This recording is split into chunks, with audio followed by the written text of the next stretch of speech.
ہوئے ہیں۔ علامہ اقبال کی نظم مرد مسلمان بڑی شرح آفات نظم ہے۔ اس کا ایک ایک شعر ایسا ہے کہ ایک ایک شعر کے اوپر گھنٹوں گفتگو کی جا سکتی ہے، لیکن اختصار کے ساتھ اس نظم کی وضاحت کرتے ہوئے آگے بڑھتے ہیں۔ پہلا شعر ہے: ہر لحظہ ہے مومن کی نئی شان نئی آن، گفتار میں کردار میں اللہ کی برہان۔ اس پوری نظم کو دیکھیں تو اندازہ ہوتا ہے کہ علامہ اقبال کا جیسا مزاج تھا، خاص طور پر یورپ سے واپس آنے کے بعد، خادمین کہتے ہیں کہ یورپ سے آنے کے بعد جب ان کے اوپر ایک کیفیت طاری ہوتی، کبھی کبھی تو ایسا ہوتا کہ مہینوں گزر جاتے قلم نہیں اٹھاتے تھے، لیکن کبھی ایسا ہوتا ہے کہ جب کیفیت طاری ہوتی تو نظمیں لکھ ڈالتے۔ تو آخری ایام میں خاص طور پر جب کوئی خیال آتا تو حکم دیتے کہ قرآن اٹھا کے لاؤ، اور قرآن کے اوراق پلٹتے اور قرآن کے اوراق پلٹ کر کے پھر اپنی شاعری لکھا کرتے تھے۔ اس نظم میں ہم کو لگتا ہے واللہ عالم، لیکن قرآن کا پرتو تو پورا کا پورا پتہ چلتا ہے، لیکن یہ لگتا ہے کہ سورہ رحمان کو اٹھا کر کے لکھا ہے انہوں نے، کیونکہ پہلا ہی شعر ہم کو بتا رہا ہے کہ سورہ رحمان کی آیت جس میں اللہ نے فرمایا بسم اللہ الرحمن الرحیم کل من علیہا فان وَيَبْقَى وَجْهُ رَبِّكَ ذُو الْجَلَالِ وَالْإِكْرَامِ فَبِأَيِّ آلَاءِ رَبِّكُمَا تُكَذِّبَانِ يَسْأَلُهُ مَنْ فِي السَّمَاوَاتِ وَالْأَرْضِ كُلَّ يَوْمٍ هُوَ فِي شَأْنٍ۔ اللہ ہر دن اس کا ایک مقام مزاج، ہر دن اس کا اللہ تبارک و تعالیٰ نے جو قرآن میں کہا ہے، تو اسی کو علامہ اقبال نے اس بات سے پیش کیا کہ ہر نئی شان نئی آن، گفتار میں کردار میں اللہ کی برہان، مطلب اپنی پرزیشن، کردار کیریکٹر، اس کا معاملہ، اللہ کی برہان، برہان کہتے ہیں دلیل کو، دلیل اللہ ہر دن ایک نئی، ہر لمحے ایک نیا اکرام ہے، ایک نیا معاملہ ہے، ایک نئے جلوہ آفریں ہوتا ہے۔ اسی طرح سے مرد مومن کا بھی ہر معاملہ یہی ہے کہ ہر لمحے اللہ سے قربت کے معاملے میں تقوی، پرہیزگاری، توکل اس کا رہتا ہے، بڑھتا رہتا ہے، روز افزوں ہوتا رہتا ہے۔ مادیت کے مقابلے میں ایمان والا یہ مرد مسلمان ہر دن رہتا ہے، مادیت دم توڑ دیتی ہے، لیکن تقوی ہر دن نئے روپ میں اٹھتا ہے۔ کیا ہوتا ہے؟ اس کا گفتار دیکھیں مومن کا، تو دونوں اللہ کی وحدانیت کی دلیل ہوتی ہے اور اللہ کے وجود کی دلیل ہوتی ہے کہ ایسا شاہکار انسان پیدا کیا ہے کہ جس اور لاجک کے اوپر تول ہی نہیں سکتا۔ کئی معاملے ایسے ہوتے ہیں، وہ کیوں رحم کرتا ہے دوسروں کے اوپر، کیوں اپنا نقصان پہنچا کر کے دوسروں پر کام کرتا ہے۔ ایک واقعہ یاد آتا ہے کہ کووڈ کے وقت میں، پہلے کووڈ کے وقت میں ایک بلڈر تھے، چھوٹے موٹے بلڈر تھے، بہت زیادہ نہیں، چھوٹی موٹی بلڈنگیں بنانے کا کام۔ ان کے پاس ان کا کام کرنے والا کارپینٹر یا کوئی بھی تھا، اس قسم کا کام کرنے والا تھا، پینٹر تھا شاید وہ کئی سالوں سے کام کر رہا تھا، اور اس نے کہہ رکھا تھا کہ میری جو مزدوری ہے وہ ذرا اکٹھا کر کے رکھیے، میں دوسری جگہ سے کما کے گھر چلا لے رہا ہوں، میں چاہتا ہوں کہ اس کو اچانک ایک گھر بنا کے اپنے گھر والوں کو میں سرپرائز دوں، اور جو بھی ہوتا ان کے پاس رکھ دیتا تھا۔ ابھی سال سوا سال ہی گزرا تھا کہ اچانک کووڈ آیا اور کووڈ میں اس کا انتقال ہو گیا۔ اب وہ رقم 1.5 لاکھ یا 2 لاکھ کے قریب کی ابھی جمع ہو پائی تھی۔ اب یہ رقم کا گواہ کوئی نہیں، کوئی لکھا پڑھی نہیں۔ ان صاحب کو پتا چلا جب حالات سازگار ہوئے کہ جا سکتے ہوں کہ یہ پہنچے، اور پہنچنے کے بعد انہوں نے پوچھا کہ بھائی کیا معاملہ تھا، کچھ کی رقم، کچھ لین دین، تو گھر والوں نے بتایا، اہلیہ نے بتایا کوئی لین دین نہیں۔ تو پھر انہوں نے کہا کہ یہ رقم ہے جو انہوں نے اس نیت کے ساتھ رکھی تھی، اور یہ رقم آپ کی ہے اور آپ کے بچوں کی ہے، آپ لے لیجیے۔ دعائیں ملی، بڑی خوشی ہوئی، اور لوگوں نے تعریف کی کہ بھئی آج کے زمانے میں بھی اس طرح کے لوگ موجود ہیں۔ یہ واقعہ انہوں نے اپنے گھرانے کے بچوں کو سنایا، اس نیت سے کہ ایک عبرت ہو، نصیحت ہو۔ تو ایک بچہ بولا تمہیں اپنی امیج اچھی بنانے کے لیے دیے ہوگے، تب انہوں نے کہا امیج اچھی بنانے کے لیے تو کچھ تھا بھی نہیں بھائی، اس سے اچھی کیا امیج ہو سکتی تھی کہ 2 لاکھ روپے میری پاکٹ میں آ گیا، کیا ملا مجھے؟ اس کے گھر میں ایک کپ چائے تو نہیں ملی۔ امیج مجھے یہاں اچھی نہیں بنانا، دل میں خیال ہے تو امیج میری وہاں اچھی ہوگی۔ تو پتا کیا چلا، ہر مومن کا معاملہ ایسے ہی ہوتا ہے کہ اس کے سامنے تو کوڑیاں تو کیا کروڑوں بھی آ جائیں تو بھی اس کی امیج پر اثر نہیں پڑتا، گفتار میں، کردار میں اللہ کی برہان۔ اور پھر دوسرا شعر اور بھی اونچے انداز کا ہے کہ قہاری اور غفاری اور قدوسی اور جبروت، یہ صرف یہ 4 عناصر ہو تو بنتا ہے مسلمان۔ اس نظم کی وضاحت سے کی جائے نا تو سورہ ہود سے لے کر کے سورہ کہف تک انسان چلا جائے گا۔ قہاری اور جباری، اللہ قہار بھی ہے، غفار بھی ہے، قدوس بھی ہے، جبروت بھی ہے۔ اور انہی چیزوں کو علامہ اقبال نے اس میں سمجھایا کہ ایک مسلمان کی زندگی کے اندر یہ 4 چیزیں بڑی اہم ہیں۔ سب سے اہم کیا چیز کہ اس کے مزاج کے اندر قہاری کس معاملے، مثال کے طور پر ہیرا تراشا جاتا ہے، بہت سخت ہوتا ہے، کے اندر تراش کے اندر اگر بال کے برابر فرق پڑا تو اس کے ٹکڑے ہو جاتے ہیں، اس کی برقرار نہیں رہتی۔ ایمان والے کا بھی معاملہ یہی ہے، کردار مسلمان کا معاملہ بھی یہی ہے کہ اس کے ایمان کے اندر شرک کا شائبہ بھی ہو گیا تو اس کا ضمیر ٹکڑے ہو جاتا ہے، پھر وہ خود ہی نہیں پا سکتا، وہ خلافت اور نیابت پر نہیں چل سکتا۔ ایمان کے مقابلے میں کوئی چیز ٹکرائے، ایمان والا اسے کمپرومائز نہیں کرتا۔ کیا پیش آیا ہے کہ کھولتے ہوئے تیل میں تو کود گیا ہے لیکن ایمان سے کمپرومائز اس نے نہیں کیا ہے، اور ایمان اپنی اولاد تک کو بھی اس نے قتل کر دیا ہے۔ جنگ بدر میں کتنے واقعات پیش آئے، جنگ احد میں واقعات پیش آئے۔ جنگ بدر میں ماموں بھانجے کا سامنا ہوا، باپ بیٹے کا سامنا ہوا۔ باپ نے کہا بیٹا کئی بار تو میری تلوار کے نیچے آیا لیکن میں نے چھوڑ دیا۔ بیٹے نے پلٹ کے کہا اچھا ہوا ابا آپ میری تلوار کے نیچے نہیں آئے، ورنہ ایمان کا تقاضا تھا میں آپ کو نہیں چھوڑتا۔ قہاری ایمان کے مقابلے کے اندر کسی چیز کو کمپرومائز نہیں کرتا، کیونکہ اس کی وراثت کے اندر سیدنا حضرت نوح علیہ السلام کی بھی وراثت ہے کہ ان کا بیٹا نافرمان تھا تو نافرمان رہا، ڈوب گیا۔ اسی طرح سے اگر اولاد بھی نافرمان ہو جائے اللہ کے مقابلے میں تو اولاد کی محبت نہیں ہے۔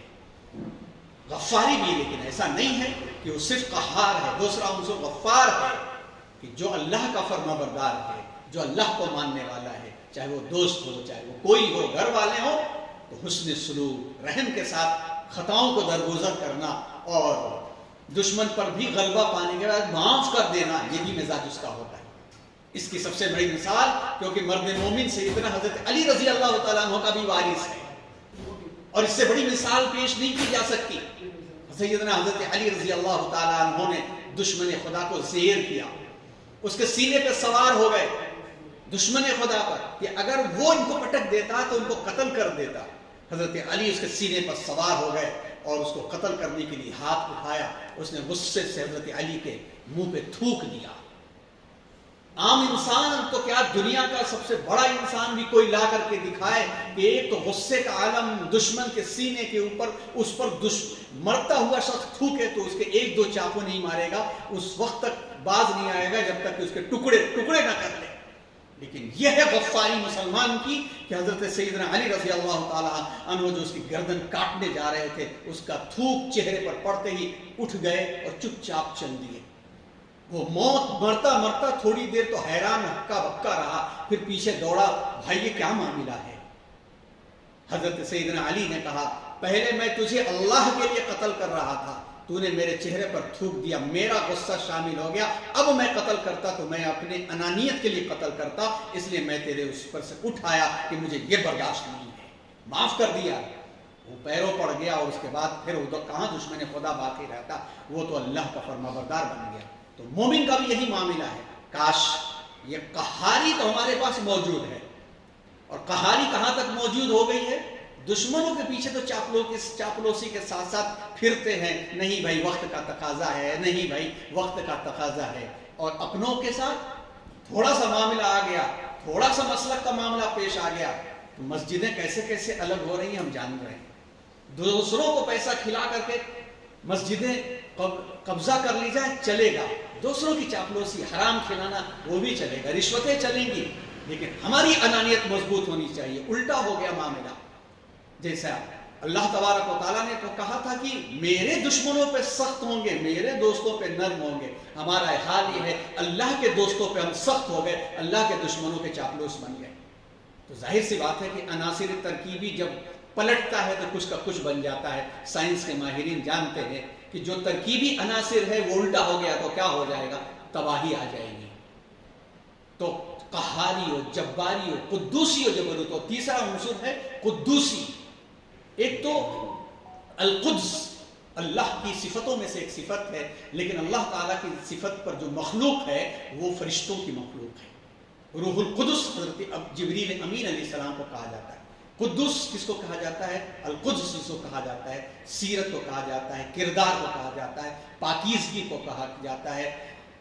یہ تمام کے تمام مزاج مومن میں ہونا چاہیے، کیونکہ فرشتوں کا جو مزاج ہے ان کے اندر اپنی انانیت ہی نہیں ہے، اپنی سوچ ہی نہیں ہے۔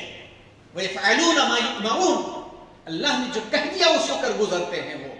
تو یہی مومن کا مزاج ہے کہ پاکیزگی کا مزاج اس کا ایسا ہے کہ فرشتوں جیسا اس کا مزاج ہوتا ہے۔ جس طرح فرشتے اللہ کا قرب حاصل کرنے کے لیے جہاں لگا دیا لگ گئے فرشتے، بعض سجدے میں لگے ہیں تو لگے ہیں، بعض قیام میں لگے ہیں تو لگے ہیں، بعض رکوع میں لگے ہیں تو لگے ہیں۔ تو فرشتوں کا پاکیزہ مزاج مومن کا مزاج ہوتا ہے۔ اور چوتھا عنصر ہے جبروت، جلال ہوتا ہے اس کے اندر، ایک عظمت ہوتی ہے، ایک شکوہ ہوتا ہے، ایک وقار ہوتا ہے، اور وہ اپنے وقار کے سامنے جھکتا نہیں ہے، وہ اپنے وقار کے سامنے کمپرومائز نہیں کرتا۔ اس کو انانیت نہیں کہا جاتا۔ انانیت اور وقار اور عظمت ایک معاملہ ہوتا ہے، اس فرق ہوتا ہے اس کے اندر۔ تکبر تو غرور گھمنڈ کا نام ہے، اکڑ کا نام ہے، لیکن پروقار اپنے کمتر سے بھی ہار جاتا ہے، اس لیے ہار جاتا ہے کہ میرا وقار نہیں کہ میں اس کے سامنے جاؤں۔ جا تم زمین لے لے، جا تو نے یہ کہہ دیا، تو نے یہ کہہ دیا، یہ وقار ہے۔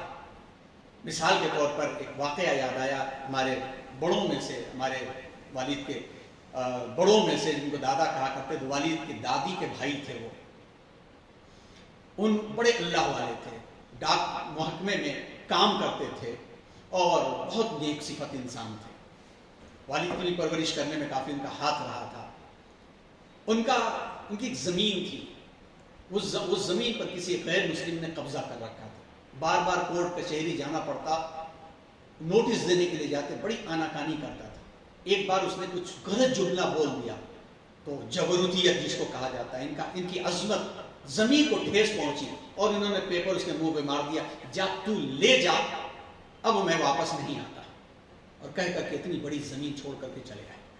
لیکن جب بندے مومن اس وقار کا معاملہ ہوتا ہے، تقوی کا اس کا وہ معیار ہوتا ہے، رزق حلال اس کا معاملہ ہوتا ہے، تو پھر جب وہ ہاتھ بن جاتا ہے اللہ کا، تو اللہ تبارک و تعالیٰ اس کی زبان بن جاتے ہیں۔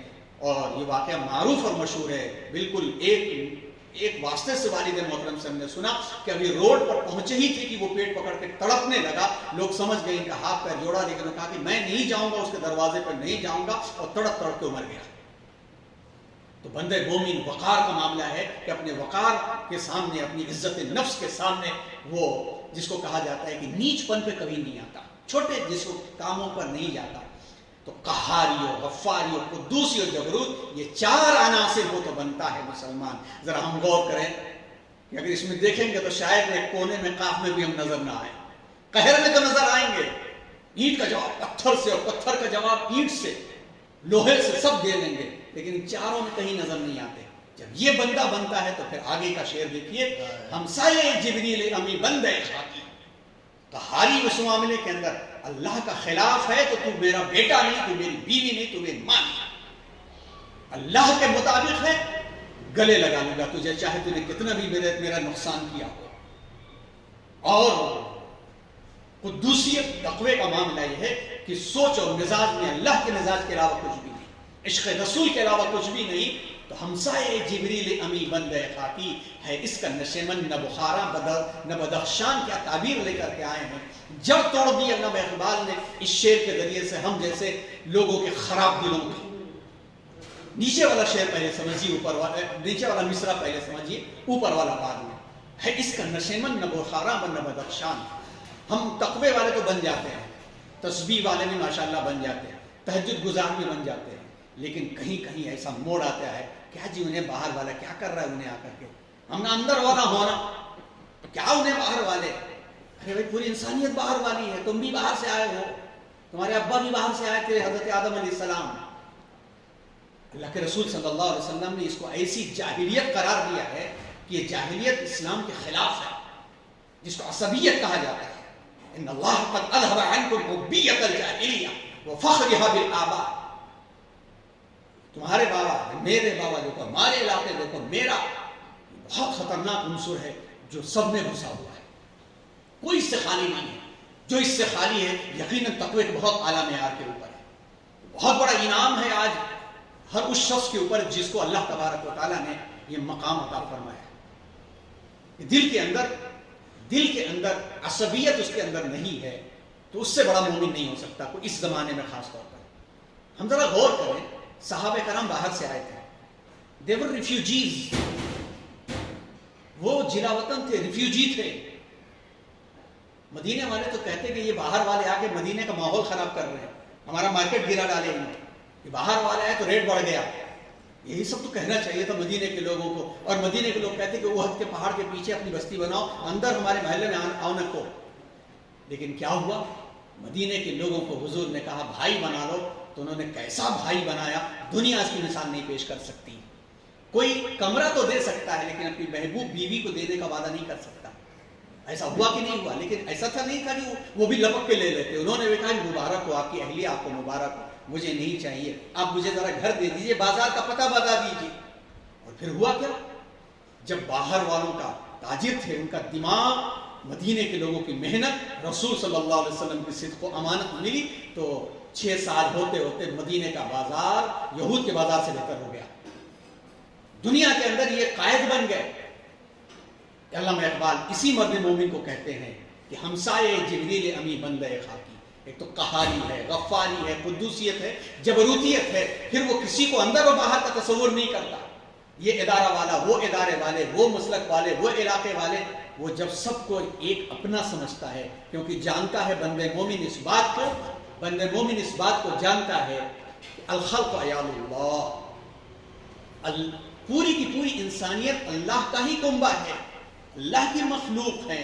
وہ چاہے نائجیریا کا رہنے والا کالا ہو، گندمی ہو، گورا ہو، سب آدم کی کرتا ہے. تو پھر کیا ہے، ہمسائے جبریل، یہ بندہ خاکی جبریل کا پڑوسی. جبریل کا پڑوس کیا ہے؟ اللہ کی قربت ہے. جبریل کیا ہے؟ اللہ کے مقرب ترین ہے. تو اس شعر کا مفہوم یہ ہے کہ بندہ مومن جو ہے، بندہ مسلمان، اللہ کے قربت کے واسطے اتنا گم ہو جاتا ہے کہ پھر وہ وطنیت سے آزاد ہو جاتا ہے.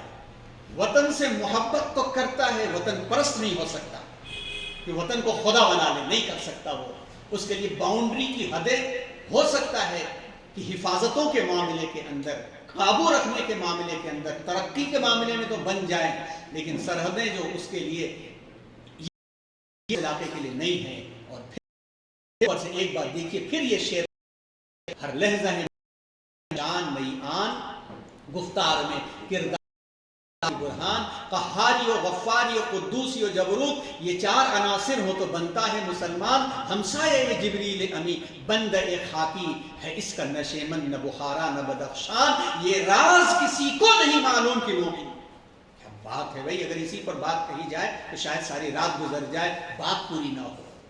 یہ راز کسی کو نہیں معلوم کہ مومن قاری نظر آتا ہے، حقیقت میں ہے قرآن. قرآن کا مطلب کیا ہوتا ہے؟ بندہ مومن قرآن ہے. اور بندہ مومن قرآن کیا ہے؟ قرآن کیا ہے؟ اہدنا الصراط المستقیم صراط الذین انعمت علیہم غیر المغضوب علیہم ولا الضالین. اہدنا الصراط المستقیم، صراط مستقیم کا راہی ہے بندہ مومن.